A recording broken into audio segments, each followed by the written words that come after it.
Don't panic. This secret approach in a crashing stock market could change your financial future forever. Welcome to the program You Can Surpass the Stock Market. Here I show you how you can reach the peak where you arrive in the stock market without getting overwhelmed. I am Francisco and I am an expert in finding stocks that can top the S&P 500. Today we're going to talk about what to do when the market crashes.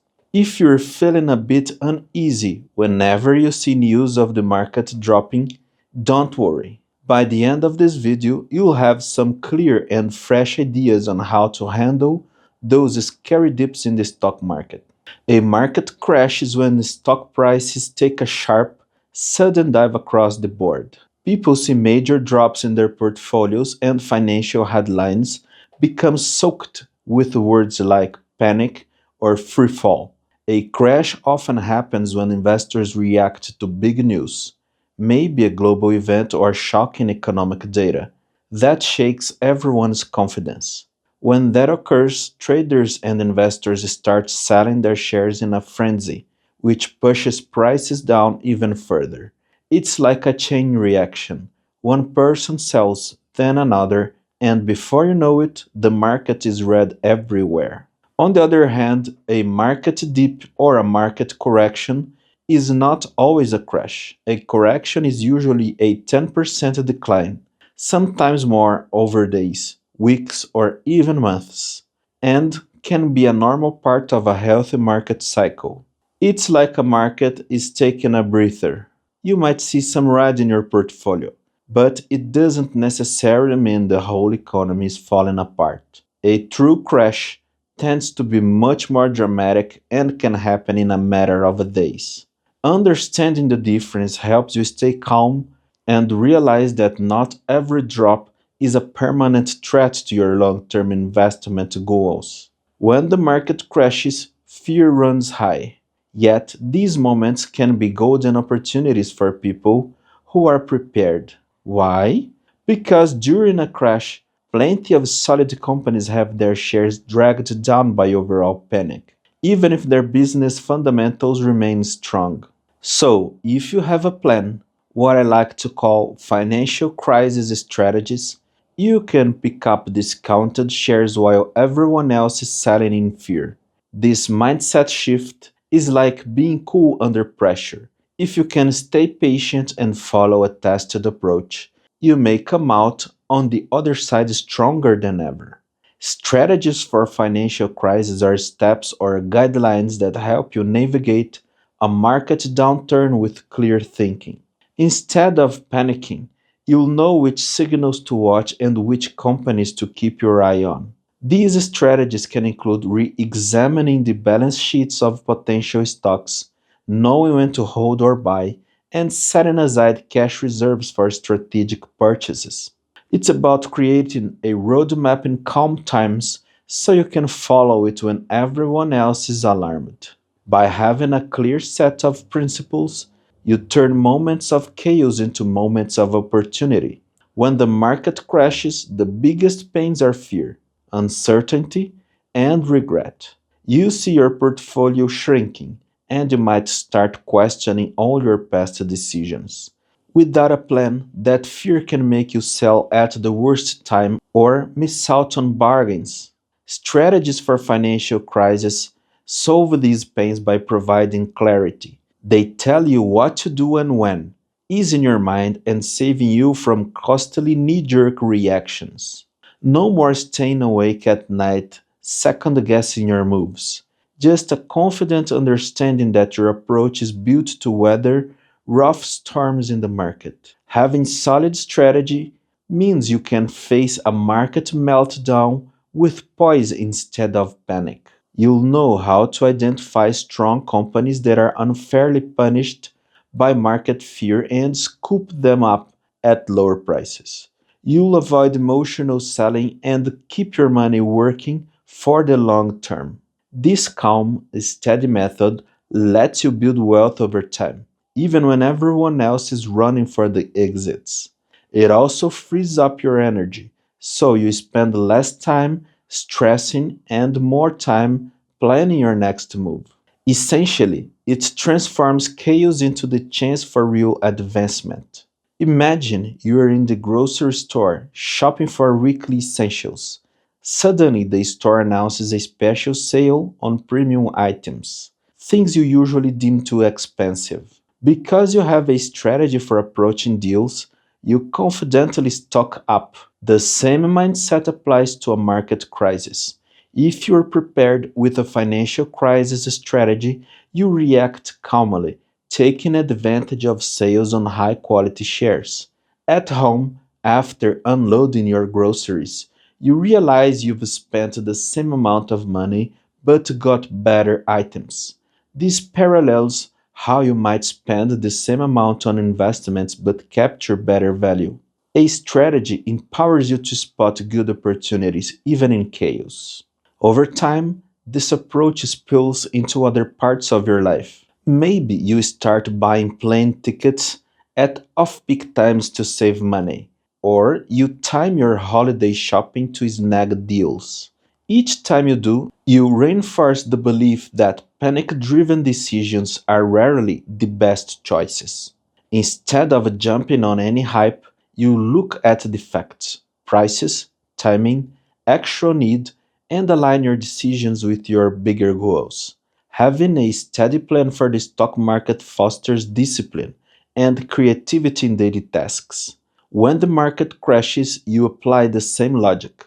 Trust your roadmap, seek value, stay patient, and make choices when others are acting out of a fear.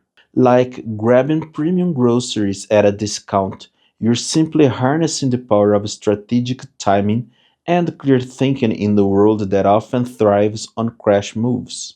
Even with a clear roadmap that emphasizes patience and value, it's natural to wonder if these strategies still hold up when you are working with a more modest budget. You may think strategies for a crisis might work for pros like you, but I don't know if they'll work for someone with my limited income. It's easy to think you need hundreds of thousands of dollars to invest effectively, especially if you are in the top 50% income bracket, but not a millionaire. This concern can linger. Start with the scale it down blueprint. Instead of imagining you need a huge chunk of change, focus on a consistent, smaller contribution each month, an amount you are comfortable setting aside. Let's say you pick a few top quality companies that meet the basics: solid financials, trusted brands, strong leadership. Even if you can only invest in a handful of shares at a time, treat it like planting small seeds regularly in your garden. To make it fun and extra strategic, set a crisis piggy bank. Whenever you see negative headlines or the market has a scary day, toss a small amount into that piggy bank or directly into a separate brokerage account. By the time a real market crash arrives, you'll have a stash ready to purchase those high quality stocks at bargain prices. This approach helps you realize that you don't need megabucks to benefit from market strategies. You just need consistency and a willingness to see beyond the daily noise. Over time, your smaller investments can compound. And if a crash does come, you'll be the person calmly saying, I've got my crisis piggy bank ready, instead of scrambling for extra cash or giving up on investing altogether. Yet, even with a crisis piggy bank at the ready, it's understandable to worry about freezing in fear when the market truly plummets. Some people say, I'm worried I'll freeze with fear when the crash actually happens, even if I have a plan. Being afraid is normal, especially when everything on the news screams sell. Sometimes we know what we should do, but emotions override logic. Use the two friends call strategy. Before a crash ever hits, you identify two trusted friends or family members who have a cool head in a crisis. You share your plan with them. Basically, if the market drops by X percent, I'll buy these stocks if they're below Y price.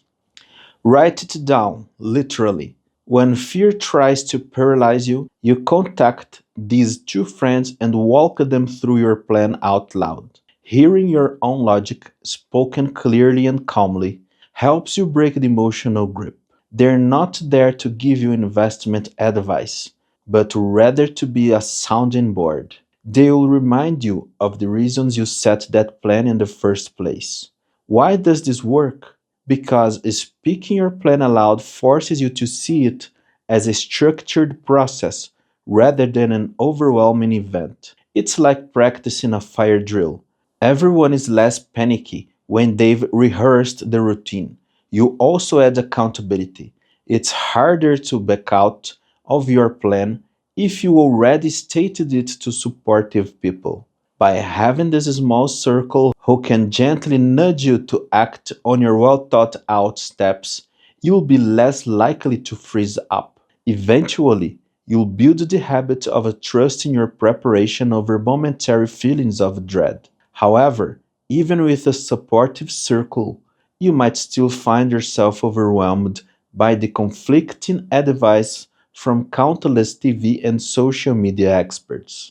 People usually say, all the experts on TV and social media give conflicting advice.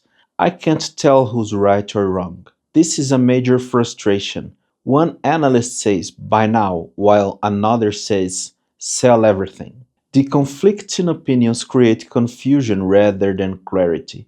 Become your own expert filter.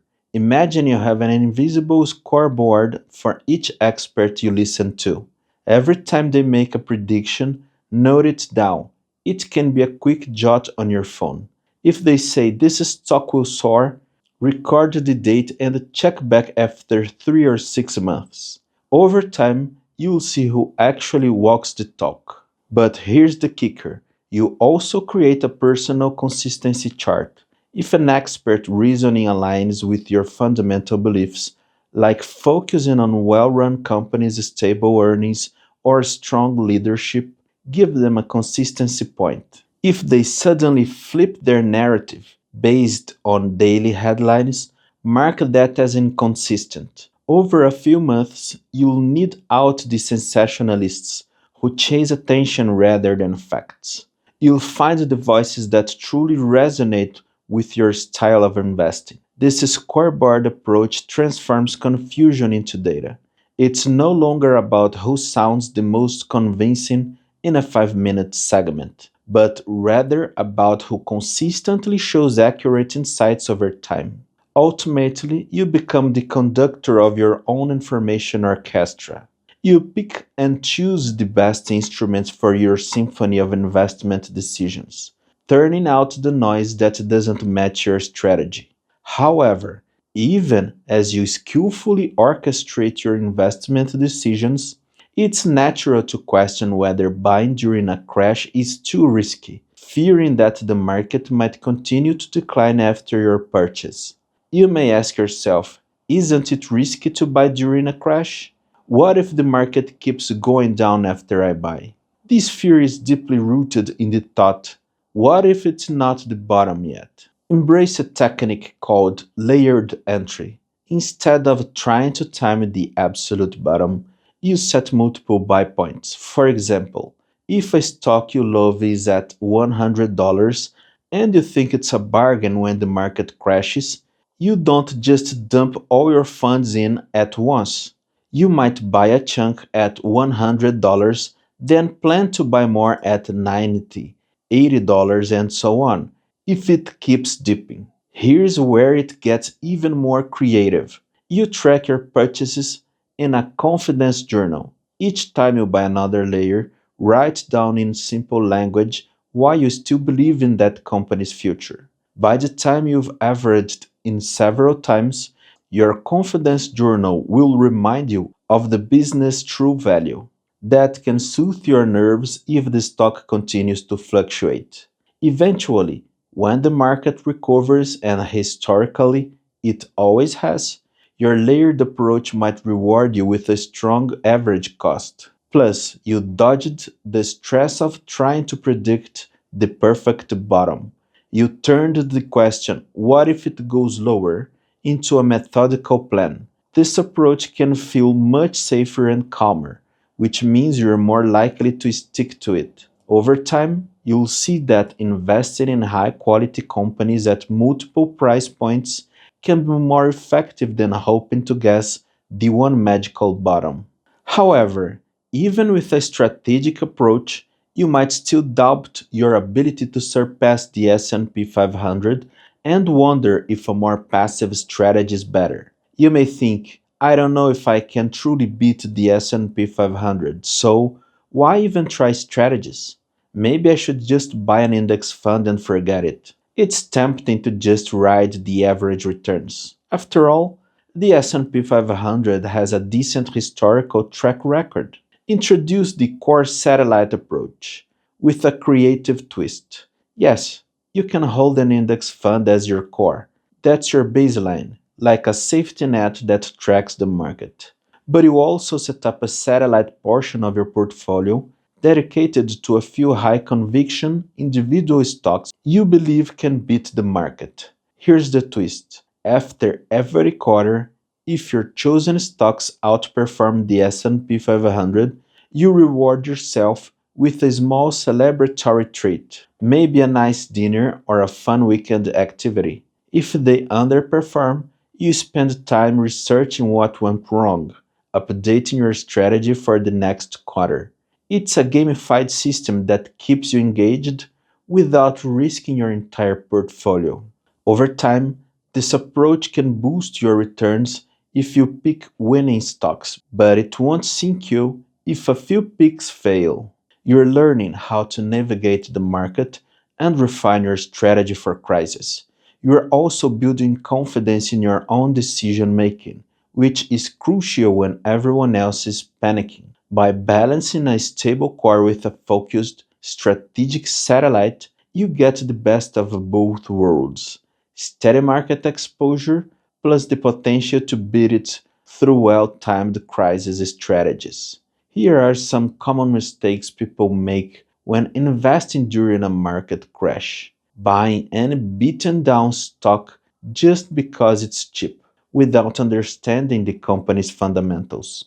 When the market tanks, a lot of stocks will look like they're on sale, but not all low prices are good deals. Some companies are cheap for a reason. Maybe they have failing products, big debt, or leadership issues. If you rush in and buy such stocks blindly, you could end up with a portfolio of crumbling businesses that may never recover. You might think, hey, I've got a bargain, but in reality, you're investing in a losing cause. Eventually, if the market doesn't favor these weak companies, you're stuck with losses that keep piling up, all because you went for price alone. Rather than scooping up anything that's dropped in price, you become a detective. You systematically investigate each company you consider. Ask questions like: does this company have positive cash flow? Is there strong leadership at the helm, making wise decisions? How have their products or services performed over the past few years? By answering these questions, you're not just looking at the price, you're looking at the overall health and potential of the business. Here's a trick hardly anyone thinks about. Conduct a mini field test. If it's a consumer product company, go to a store or shop online and see how that product is displayed, priced, and used by real people. If it's a tech company, try out their software or app yourself. Jot down your observations. Did you like it, or did you see red flags? This is qualitative research that many overlook in favor of pure numbers. By taking the time to investigate, you'll not only avoid dumpster fire stocks, but also gain extra confidence in the ones you do buy. This eliminates much of the fear that creeps in during a crisis. When prices dip further, as they sometimes do, you can sleep better knowing you are holding a fundamentally strong business. A detective approach also transforms investing from a guessing game into a knowledge building exercise. Each investigation teaches you more about an industry, a product, or a business model. Over time, your insights compound, making you an ever more skillful investor. And when the market recovers, which it typically does, your portfolio isn't just full of random cheap picks. It's packed with companies that have the strength to climb back quickly. This positions you to outperform the S&P 500 in the long run. Essentially, you've turned a potentially reckless spree of bargain hunting into a refined, strategic approach that yields far better returns and peace of mind. Here's another one: selling everything the moment prices start falling, thinking you'll buy back later at the perfect low. People panic when they see a sea of red in their portfolio. The most common knee jerk reaction is sell it all now and wait for the bottom. But timing the bottom is famously difficult. If you sell everything, you risk missing the swift rebounds that sometimes happen with no warning. Markets can drop for weeks, then suddenly rally in a matter of days. You might find yourself stuck on the sidelines, watching it climb without you. It's a frustrating cycle. You sell low, fear prevents you from jumping back in, and you miss the recovery. Over time, this habit can drastically reduce your returns and leave you chasing the market instead of capturing its gains. Instead of selling your entire portfolio in one go, identify specific tranches or portions to sell if you have genuine reasons, like if a particular company no longer meets your criteria. With the rest, consider a partial pullback plan. That means if the market dips, you decide in advance how much of your holdings you're comfortable keeping and how much you'll sell. For instance, you might say, I'll sell 20% of my positions if the market drops 10%, but I'm keeping 80% invested. Here's the creative twist: you simultaneously set a re entry schedule. This is a pre planned series of buy points if the market continues to fall. For example, I'll buy back 5% at a 15% drop, another 5% at a 20% drop, and so on. This way, you never fully exit the market, but you also have a systematic approach to capture potentially deeper discounts. This partial approach reduces your emotional swings. You're not all in or all out, you're balanced. If the market rebounds sooner than expected, you still have a majority of your holdings in place to enjoy the upswing. If it keeps dropping, you have a disciplined plan to buy more. This helps you avoid the paralysis by analysis that plagues so many investors who try to time the absolute bottom. Over time, you're likely to see better results than those who jump in and out based on fear. You also build a habit of methodical investing rather than panic driven selling. When the dust settles and the market recovers, you'll probably be holding a well positioned portfolio, some shares bought cheaply, others never sold at all. This balanced method keeps you engaged without letting panic override logic. You're effectively saying, yes, I acknowledge the fear, but I also trust the long term growth of solid companies. That perspective is a powerful way to stay ahead of the average investor, who is often ruled by short term emotions. And last but not least, relying solely on mainstream financial news for buy or sell signals. During a crisis, mainstream media often amplifies fear to drive viewership. Headlines scream, worst crash in decades, or stocks tumble, investors flee. If you base your entire investing strategy on these headlines, you'll likely be late to both selling and buying. By the time the news says it's safe again, you missed the initial rebound. Or when the news warns it's doomsday, you sell out of panic, possibly right before a bounce. Over time, this leads to chasing trends rather than capitalizing on them. You become a reactive investor instead of a proactive one, leaving you vulnerable to massive emotional swings. Rather than letting cable news or major websites dictate your decisions, Build a personalized news dashboard. This means selecting a few independent analysts, some official company press releases, and perhaps a couple of specialized financial blogs that match your long term view. You create a filtered feed using tools like RSS readers, email newsletters, or even a private social media list, so you only see updates from these chosen sources. The creative kicker: add a red flag detective process to each news item. Whenever you see a dramatic headline, ask: does this headline reflect a true change in a company's fundamentals, or is it just hype? If it's hype, file it under no action needed. If it's real, like a sudden CEO resignation, a major lawsuit, or a drop in product demand, evaluate it with your strategies checklist. By curating your own news feed, you empower yourself to think independently. You're not swayed by every sensational piece that hits the airwaves. Over time, you'll notice patterns. Certain outlets are consistently alarmist, while others are more balanced. This awareness helps you react more rationally when a crisis hits, instead of selling in a panic because CNN or some big finance site says the sky is falling. You check your curated sources to confirm or deny the severity. Moreover, you learn to separate real, impactful news from noise. This way, you only adjust your portfolio when there's a solid reason. This disciplined approach often results in more stable returns and lower stress. You become proactive. You act according to your research and your plan, not the day's catchiest headline.